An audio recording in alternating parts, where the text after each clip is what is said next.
The Principate of Gaius, Caligula, 37 to 41 A.D. Section 1. 1. Claims of Gaius to the Principate. He is accepted by the Senate. The acts of Tiberius are not confirmed. His will is annulled, and he is not deified. 2. Funeral of Tiberius. Reaction against his policy. Gaius shows respect for the Senate and piety to his family. 3. Munificence of Gaius. His speech in the Senate. 4.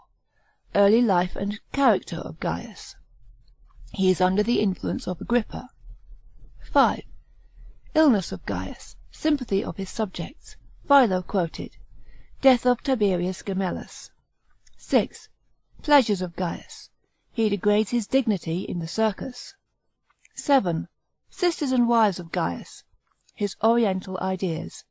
He demands divine worship and professes to be a god. 8. His architectural extravagances. The bridge of ships at Puteoli. His jealousy of great names. 9. Financial difficulties drive him to plunder his subjects. 10.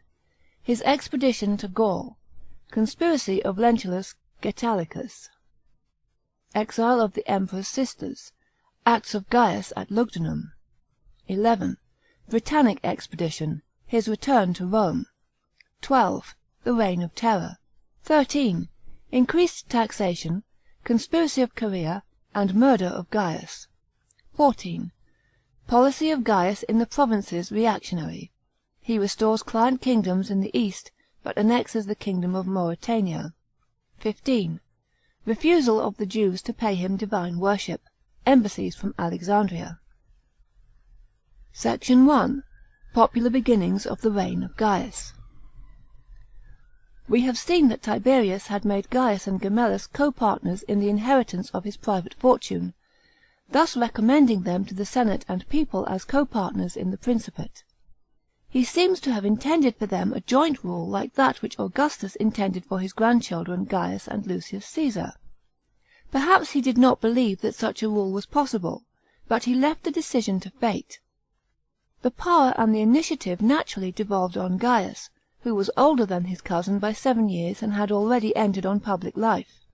He was supported by the favour of the populace and the strength of the praetorians, with Macro at their head, so that his succession seemed certain.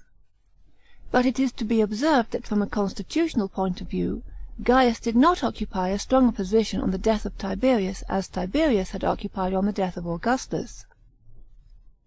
Tiberius had been already invested with the tribunician power, and the most important of the imperial prerogatives during the lifetime of Augustus. But since the death of his son Drusus, Tiberius had not moved the Senate to confer the tribunician power on anyone, and Sejanus, who had received proconsular power, no longer lived. Gaius was not in any sense a consors imperii. Hence on the death of Tiberius, it was open to the Senate to elect as the new Princeps whomsoever they wished. But though the inheriting of the empire was not recognized by the constitution, it was generally felt that the heir of the emperor had the best claim to succeed him in the government as well as in his private property. Hence the election of Gaius was taken for granted both by himself and by others.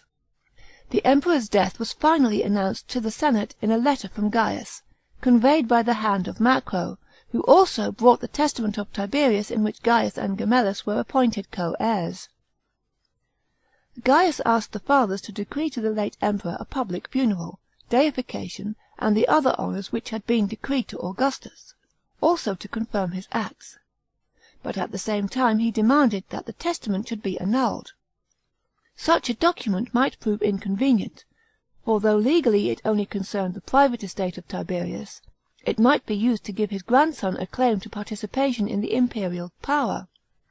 The Senate accorded to the wishes of the candidate for the empire, whom it did not hesitate to elect. The tribunician power and all the functions of the empire were conferred on Gaius Caesar, March 18th. A public funeral, but not deification, was decreed to Tiberius, and his will was annulled. But in return some concessions were required from Gaius. He adopted his cousin Tiberius Gemellus and named him Princeps Inventutis. and he gave up his demand that the acts of his predecessor should be confirmed by the Senate. Tiberius was not added to the gods, and in this way his memory was condemned. The accession of the young emperor was hailed by the people with wild delight as the beginning of a new age. They had received the news of the death of Tiberius with a savage outburst of hatred. It is said that they wished to drag his corpse to the river, and cried, "Tiberium in Tiberem," Tiberius to the Tiber. After years of fear, sullenness, and gloom, they looked forward to an age of merriment and pleasure, a return to the Augustan era. The procession conveying the body of the dead emperor was conducted by his successor from Misenum to Rome, and the people poured forth to meet it, forgetting their hatred of the dead tyrant in their joy at welcoming the new sovereign. They allowed the funeral solemnities to pass over quietly, and when Gaius had spoken a funeral oration, the corpse was cremated in the Campus Martius and the ashes placed in the mausoleum. The new reign was inaugurated by a reaction against the policy of the preceding. The most odious delators were banished from Italy, all prisoners were released, all exiles recalled. The extension of the law of maiestas to words written or spoken was done away with. The writings of the Cremutius Cordus and others, which had been suppressed, were permitted to circulate again, the emperor declaring that the writing and reading of history conduced to the interests of every good prince. Gaius also annulled the right of appeal to himself from the tribunals in Rome, Italy, and the senatorial provinces. He endeavoured to make a strict division between the functions of senate and princeps, and he followed the example of Augustus, neglected by Tiberius, in publishing the accounts of the state. He restored to the comitia the election of the magistrates, and thus showed that he desired to maintain the outward form of a republic. But this change was soon discovered to be useless, for as the number of candidates seldom exceeded the number of vacant places, there was no room for suffrage, and the comitia, when it assembled, found that it had nothing to do. Hence after 2 years the system of Tiberius was restored. Gaius assisted the administration of justice by creating a 5th decuria of jurymen, for the existing number was found to be unequal to the work they had to do. It was composed of men of the same qualification as those who filled the 4th decuria, created by Augustus. Gaius also conferred the equus publicus on a large number of persons, because the equestrian order had been greatly reduced in number in the reign of Tiberius, who had neglected to replenish it by new nominations. The son of Germanicus distinguished himself by piety to his family no less than by respect to the senate. When he had appeared in the presence of the fathers, and won their good will by a plausible and submissive speech, he hurried in person to the islands where his mother and brother had been banished, and conveyed their ashes back to Rome, to be deposited in the mausoleum of the Caesars. He caused the senate to decree to his grandmother Astonia the titles and honours which had been formerly decreed to Livia. He changed the name of the month September to Germanicus, so that the name of his father might rank in the calendar beside Julius and Augustus. He called upon his uncle Tiberius Claudius, whose existence no one ever seemed to remember, and who hitherto, although he was 46 years of age, held only equestrian rank, to be his colleague in the consulship, on which he entered on July 1st, 37 A.D. His sisters Julia Livilla, Agrippina, and Drusilla received the honours of Vestal Virgins. Gaius himself modestly refused the title Pater Patriae, which the senate offered him. How popular the new reign was with the multitude is shown by the immense number of victims, 160,000, which were offered in thanksgiving to the gods. The citizens and the soldiers were delighted with the unbounded munificence of the successor of the frugal Tiberius. All the legacies and donations ordered in the will of Tiberius were paid, although that deed was otherwise annulled, and the testament of Livia, which Tiberius had neglected, was now executed. Besides this, Gaius distributed to the plebs the donation which should have been given when he assumed the toga virilis. The immense sum which lay in his treasury, heaped together by the saving policy of Tiberius, enabled him to defray these expenses and to enter upon a course of reckless profusion, which the rabble greeted with applause. At the same time he reduced his revenue by abolishing the small tax of 0.5% on sales in Italy. When Gaius assumed the consulship, he made a speech to the senate, criticising severely the acts of Tiberius and making fair promises for his own future government. The fathers were so pleased, and yet were so afraid that he would alter his views, that they decreed that his speech should be read aloud every year. His exemplary devotion to his duties during the 2 following months seemed to augur well for the future. But on the last day of August, which was his birthday, he threw aside business and gave a magnificent entertainment, such as had not been witnessed for many years. On this occasion he consecrated the temple of Augustus, which was at length completed. From this time Gaius showed the world a new side of his character, which few perhaps had suspected. He plunged into a mad course of shameless dissipation and extravagance. When his subjects saluted their new emperor, they were quite ignorant what manner of man he was. In his personal appearance there was nothing to attract. His figure was ill proportioned, his eyes set deep in his head, his features pale, and his scowling expression still displeases us in his bust.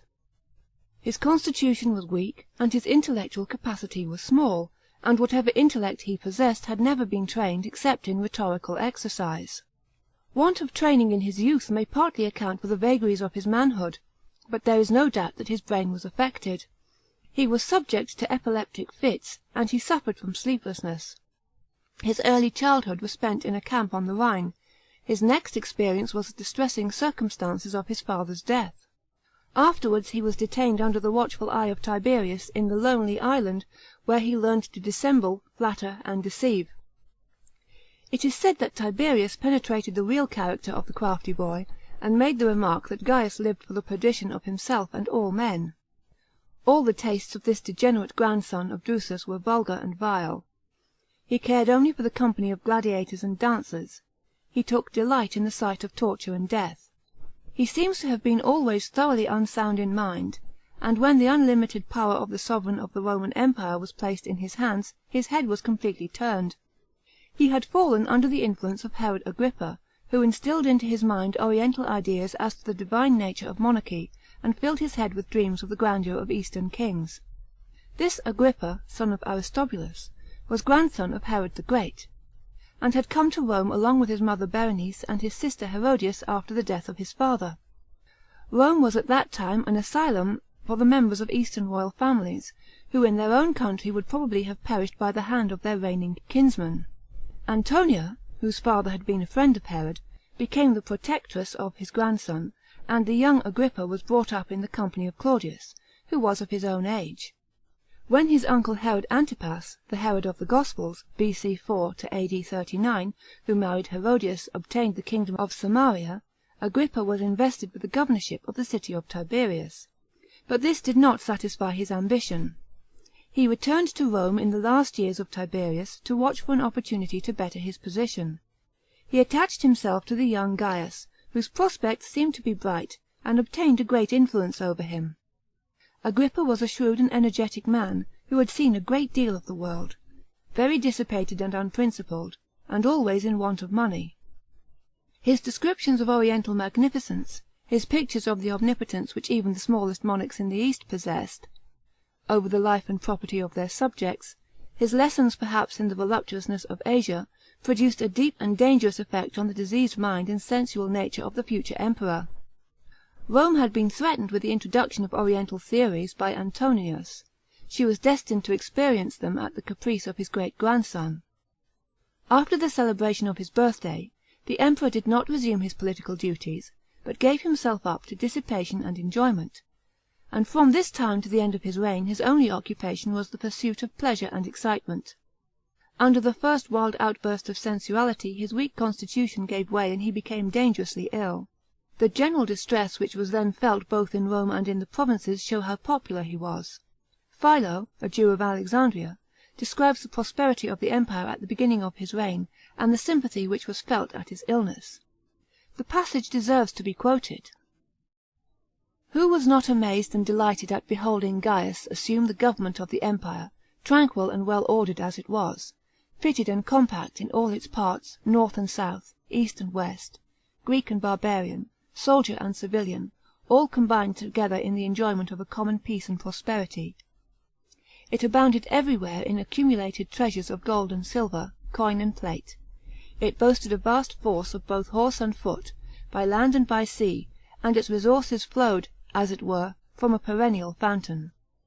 Nothing was to be seen throughout our cities but altars and sacrifices, priests clad in white and garlanded, the joyous ministers of the general mirth, festivals and assemblies, musical contests and horse races, nocturnal revels, amusements, recreations, pleasures of every kind and addressed to every sense. The rich no longer lorded it over the poor, the strong upon the weak, masters upon servants, or creditors on their debtors. The distinction of classes were levelled by the occasion, so that the Saturnian age of the poets might no longer be regarded as a fiction, so nearly was it revived in the life of that happy era. The provinces were happy for 7 months. Then the news arrived that the emperor, having abandoned himself to sensuality, had fallen grievously sick, and was in great danger. When the sad news was spread among the nations, every government was at once cast aside, every city and house was clouded with sorrow and dejection in proportion to its recent hilarity. All parts of the world sickened with Gaius, and were more sick than he, for his was the sickness of the body only, theirs of the soul. All men reflected on the evils of anarchy, its wars, famines, and devastations, from which they foresaw no protection but in the emperor's recovery. But as soon as the disease began to abate, the rumour swiftly reached every corner of the empire, and universal were the excitement and anxiety to hear it from day to day confirmed. The safety of the prince was regarded by every land and island as identical with its own. Nor was a single country ever so interested before in the health of any one man as the whole world then was in the health of Gaius. This instructive passage of an Alexandrine writer of that day shows how important an emperor's life was then felt to be for the welfare of the state. Gaius recovered, but he did not mend his ways. The solicitude of the citizens and the provincials impressed him with a deeper sense than ever of his own importance. His first act was to remove from his path his cousin Gemellus, who had a rival claim to the throne. About November 37 A.D., the feeble grandson of Tiberius was compelled to kill himself. As he is called the son of Drusus, his adoption by Gaius was apparently annulled on his death. Macro the praetorian prefect had laid Gaius under such great obligations in helping him to secure the throne, that he ventured on the indiscretion of sometimes reminding the emperor of his duties. At the same time Ennia pressed her lover to keep his promise of marrying her. But Gaius was weary of the wife and impatient of the husband, and he resolved to destroy them both. Macro received a command to put himself to death. About the same time Gaius recalled M. Silanus, the father of his first wife, who was then proconsul of Africa, and caused him to be executed. These acts may be regarded as the turning point of his reign. End of chapter 14, section 1.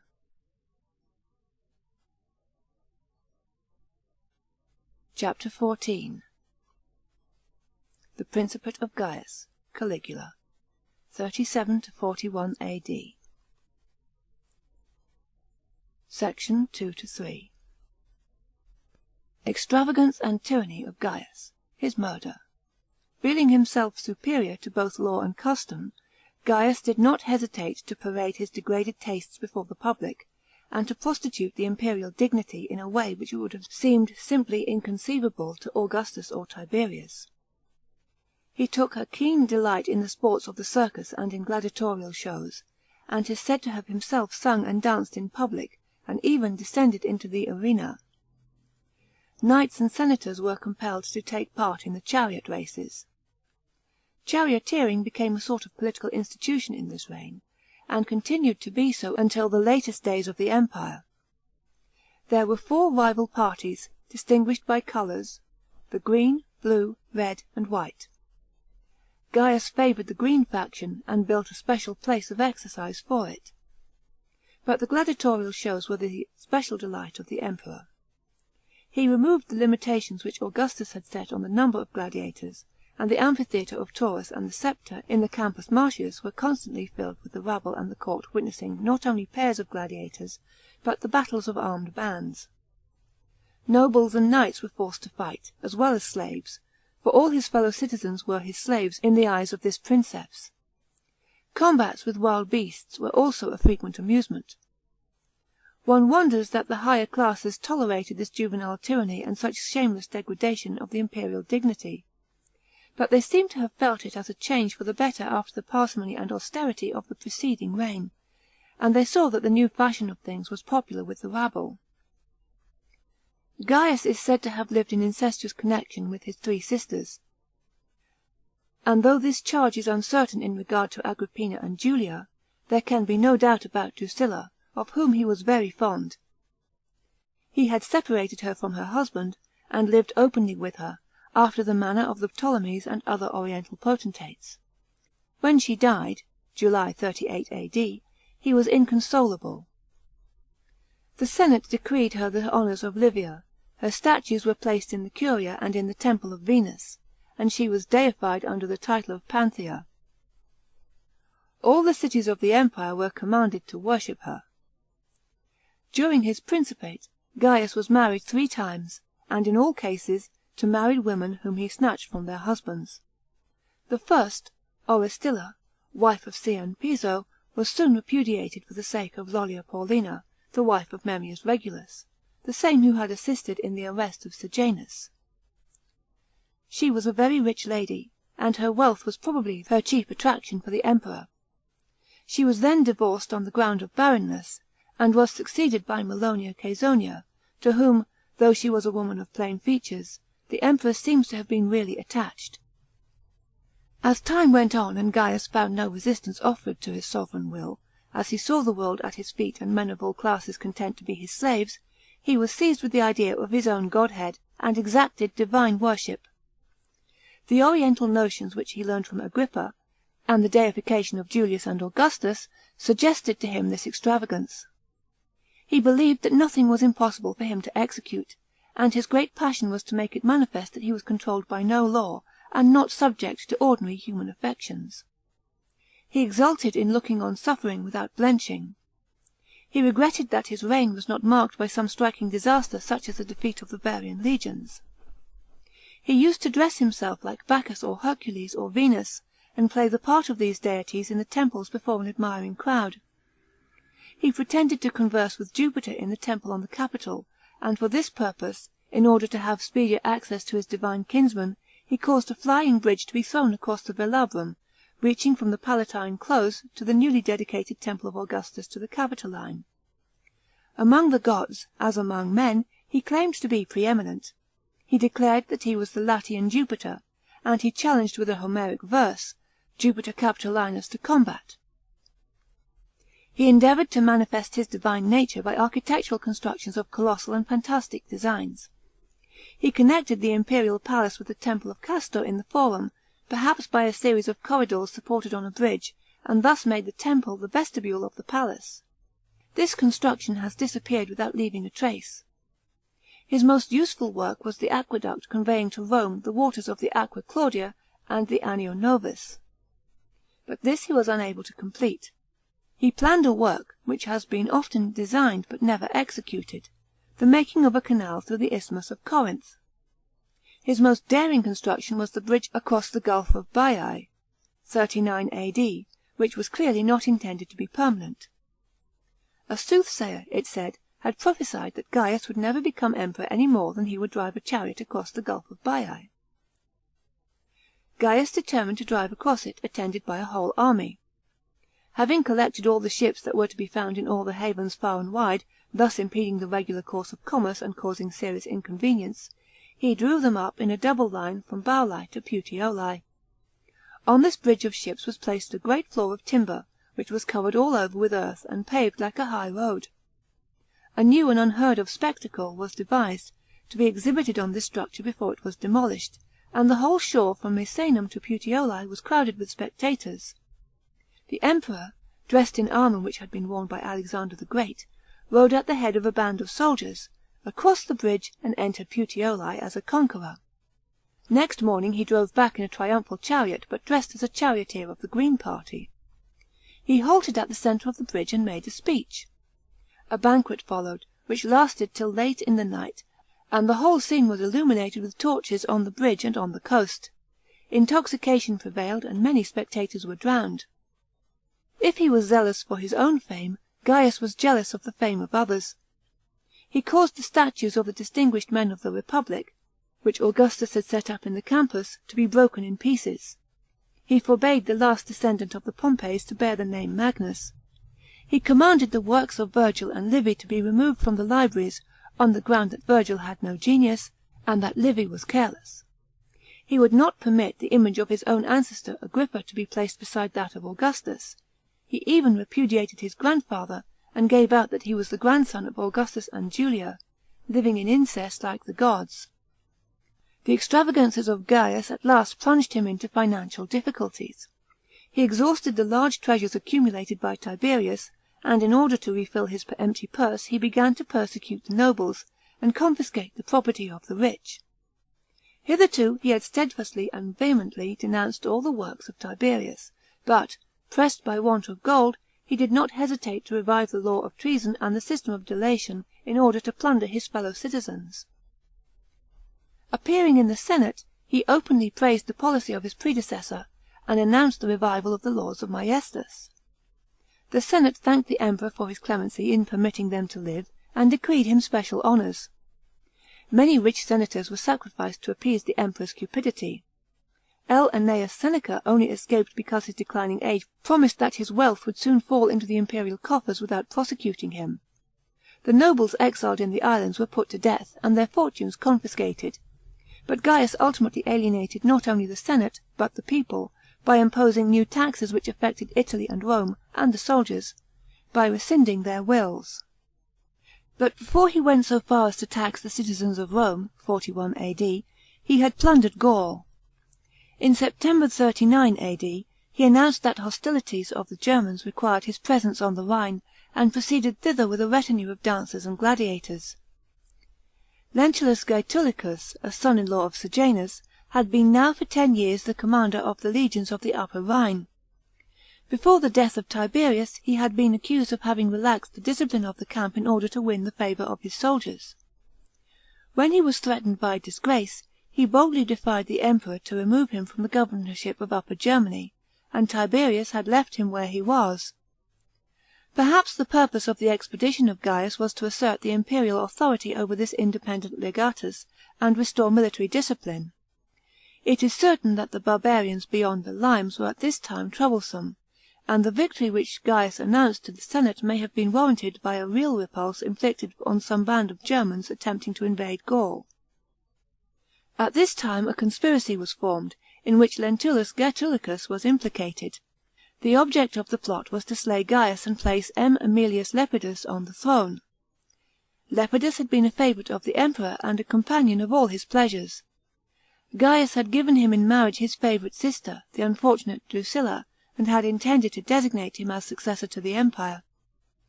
The surviving sisters of Gaius, Agrippina and Julia, intrigued with Lepidus and took part in this treasonable plot, which was discovered in October 39 A.D.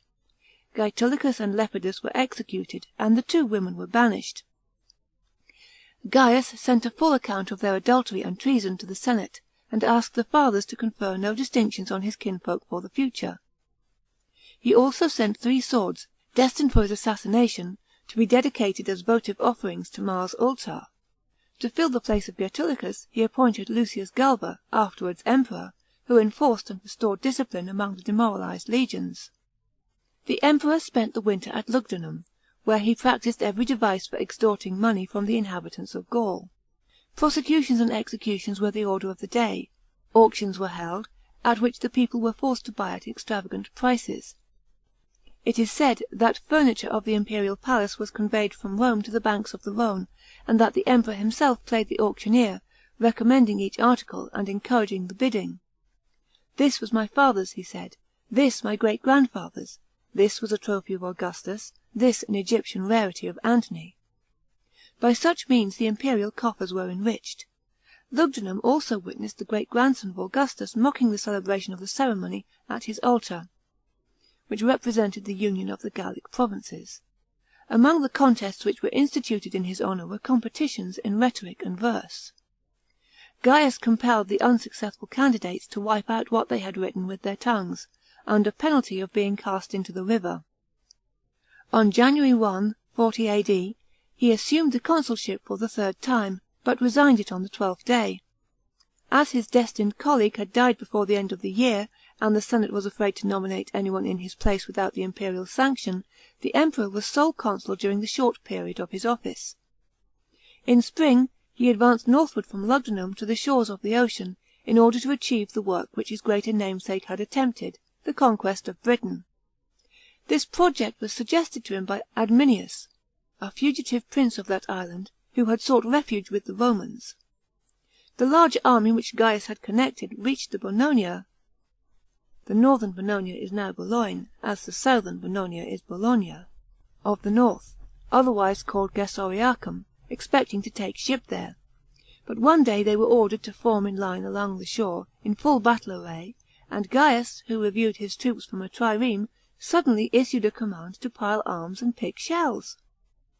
The soldiers filled their helmets with the shells which were regarded as spoils of the sea, and sent to Rome in token of the great victory won by the Emperor over the ocean and the island of the ocean. It is quite conceivable that this extraordinary caricature of a British expedition was actually enacted by the eccentric Emperor, but it is also possible that the story may be a fictitious parody of a genuine expedition which came to nothing. Before he returned to Rome, in order to celebrate there with unheard-of magnificence a triumph for his warlike exploits, Gaius visited Castra Vetera and Oppidum Ubiorum on the lower Rhine, and report said that he conceived the monstrous idea of decimating those troops, who, 25 years ago, had by their mutiny caused the flight of his mother Agrippina when he was an infant in her arms.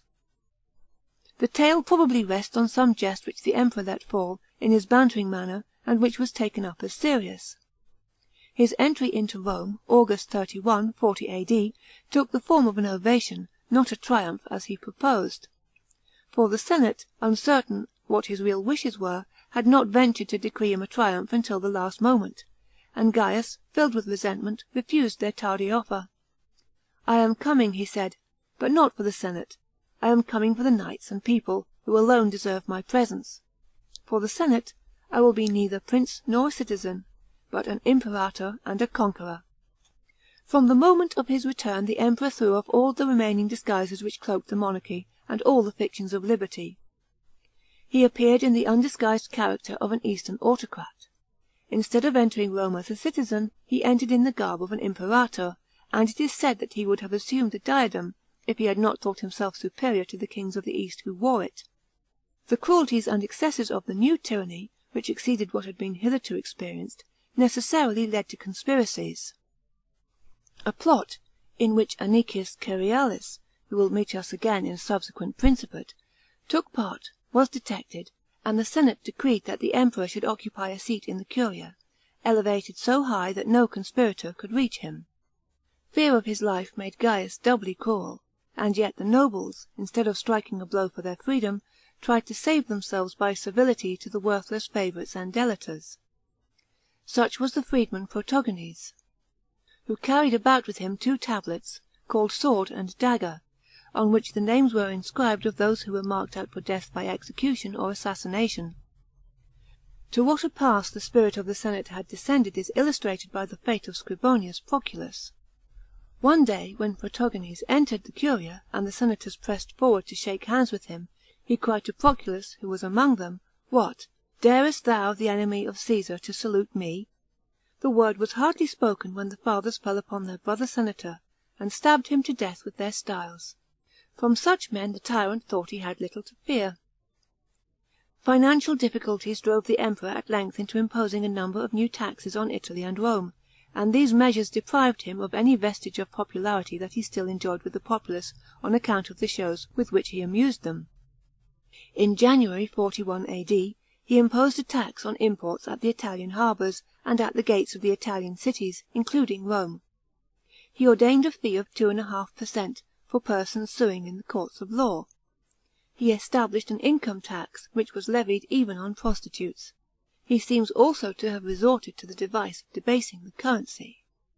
A feeling of hostility grew up between the people and their ruler, and it is said that Gaius, disgusted at the symptoms of his unpopularity, expressed the wish, "Would that the Roman people had only one neck." But from these new imposts men had not long to suffer.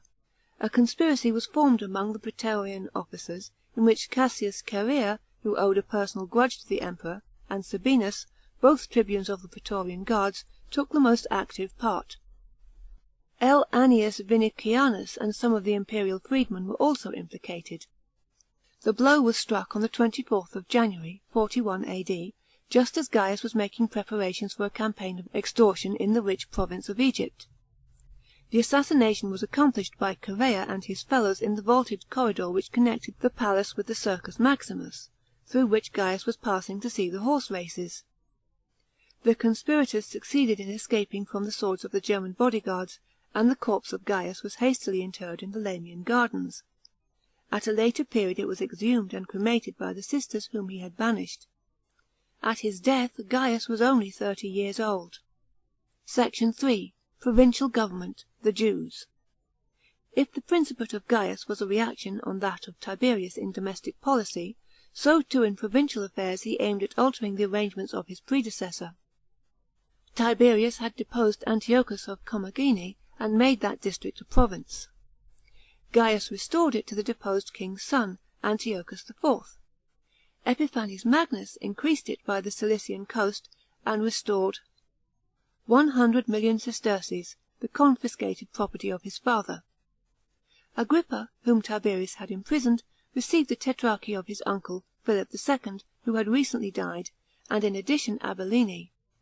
2 years later he induced the emperor to depose Antipas and his wife Herodias, the rulers of Samaria, and send them into exile on the ground of treason. Samaria was given to Agrippa, who thus united under his sceptre the lands which had formed the kingdom of Herod the Great, with the exception of the province Judea. In Thrace a Roman officer had governed the inheritance of Cotys since 19 A.D. Gaius restored it to Rhoemetalces, son of Cotys, and increased the realm by the rest of Thrace, which had belonged to another Rhoemetalces, the son of Rhascuporis. The younger brothers of the restored Rhoemetalces had been brought up with Gaius himself in Italy, and were related through their mother Antonia Tryphania with his own grandmother Antonia. He therefore provided them also with kingdoms. To Polemo he gave Pontus Polemoniacus, and to Cotys Lesser Armenia. Another appointment made by Gaius at the same time, 38 A.D., was that of the Arabian Scaemus to the throne of Iturea. But while he restored dependent kingdoms in the east, he pulled down a dependent kingdom in the west. Ptolemy, king of Mauretania, was summoned to Rome and executed, in order that his treasures might replenish the emperor's coffers. It was contemplated to divide Mauretania into 2 provinces, Caesariensis and Tingitana, and this arrangement was afterwards carried out. Gaius also made an administrative change in the neighbouring provinces of Africa and Numidia. Africa was the only senatorial province in which a legion was stationed under the command of the governor. Gaius removed this anomaly by consigning the legion to an imperial legatus, who was also entrusted with civil functions in Numidia, while the powers of the proconsul were confined to the administration of civil affairs in Africa Vetus. The claim of the emperor to receive adoration as a god led to disturbances among the Jews, both in Judea and at Alexandria. In 38 B.C. Herod Agrippa visited Alexandria on the way to his new kingdom. His appearance in the streets in royal state led to an anti-Jewish demonstration among the non-Jewish population, and the prefect of Egypt, Abilius Flaccus, with a zeal which proved unlucky for himself, seized the opportunity to require that the Jews, whom they detested, should set up statues of the emperor in their synagogues. When the Jews refused to submit to such an abomination, their fellow citizens drove them into one quarter of the town, and destroyed their dwellings throughout the rest. Many of them were slain in the tumult. But Flaccus, who had also issued an edict forbidding the Jews to keep the Sabbath, paid the penalty of his wrongdoing. He was immediately superseded, and sent as a prisoner to Rome by Bassus, who succeeded him. The Jews, however, had only a short respite. When Gaius began to claim divine worship from all his subjects, he would not brook the solitary refusal of the Jews. It was expected that a decree would go forth, ordaining that the imperial image should be set up in all synagogues, and with a view to avert, if possible, such a calamity, the Jews of Alexandria sent an embassy to appeal directly to the emperor, 40 A.D. The details of this embassy have come down to us from the pen of the most distinguished of the ambassadors, the learned philosopher Philo. At the same time the Alexandrians sent a counter-embassy to thwart the Jews.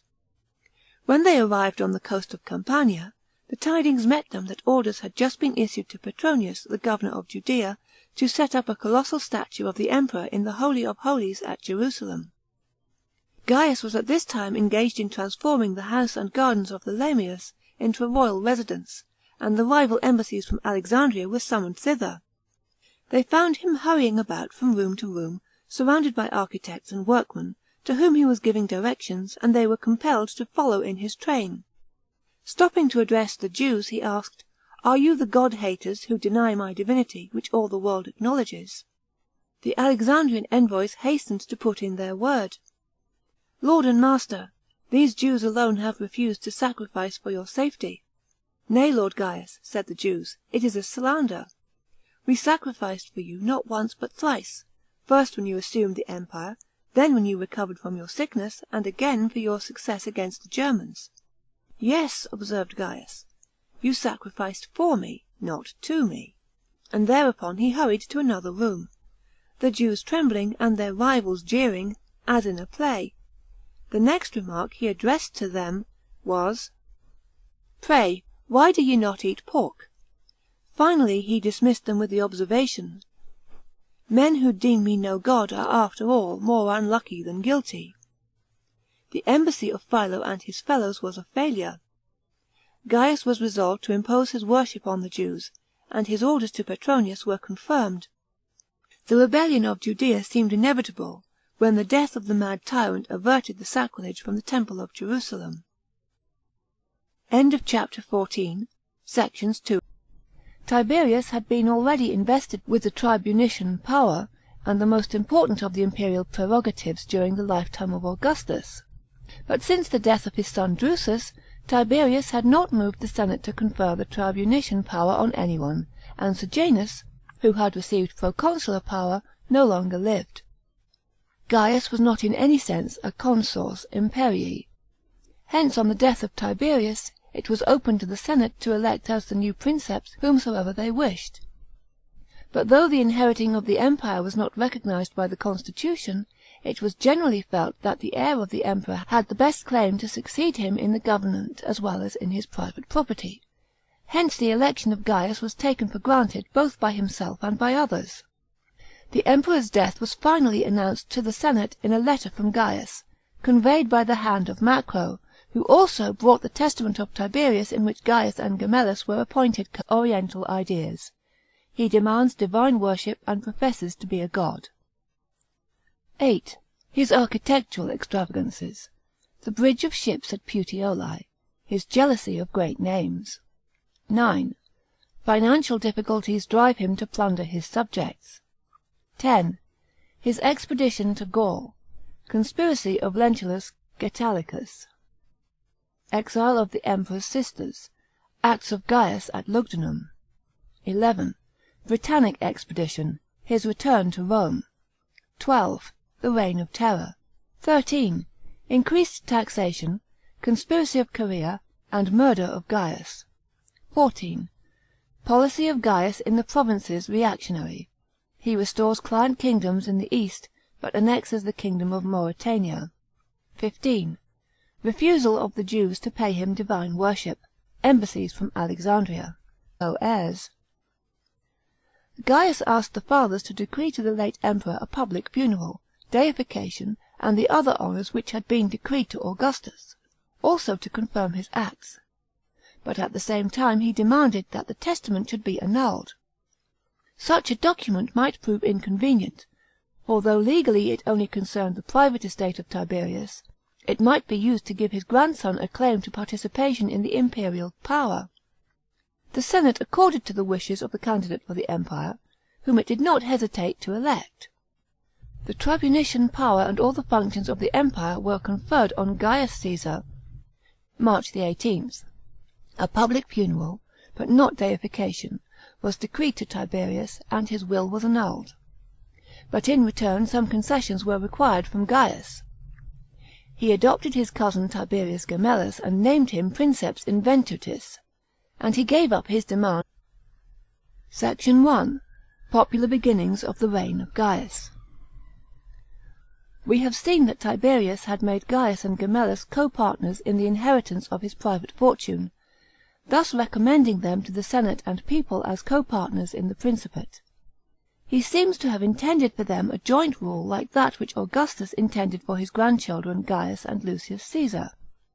Perhaps he did not believe that such a rule was possible, but he left the decision to fate. The power and the initiative naturally devolved on Gaius, who was older than his cousin by 7 years and had already entered on public life. He was supported by the favour of the populace and the strength of the praetorians, with Macro at their head, so that his succession seemed certain. But it is to be observed that from a constitutional point of view, Gaius did not occupy as strong a position on the death of Tiberius as Tiberius had occupied on the death of Augustus. The Principate of Gaius, Caligula, 37 to 41 A.D. Section 1. 1. Claims of Gaius to the Principate. He is accepted by the Senate. The acts of Tiberius are not confirmed, his will is annulled, and he is not deified. 2. Funeral of Tiberius. Reaction against his policy. Gaius shows respect for the Senate and piety to his family. 3. Munificence of Gaius. His speech in the Senate. 4. Early life and character of Gaius. He is under the influence of Agrippa. 5. Illness of Gaius. Sympathy of his subjects. Philo quoted. Death of Tiberius Gemellus. 6. Pleasures of Gaius. He degrades his dignity in the circus. 7. Sisters and wives of Gaius.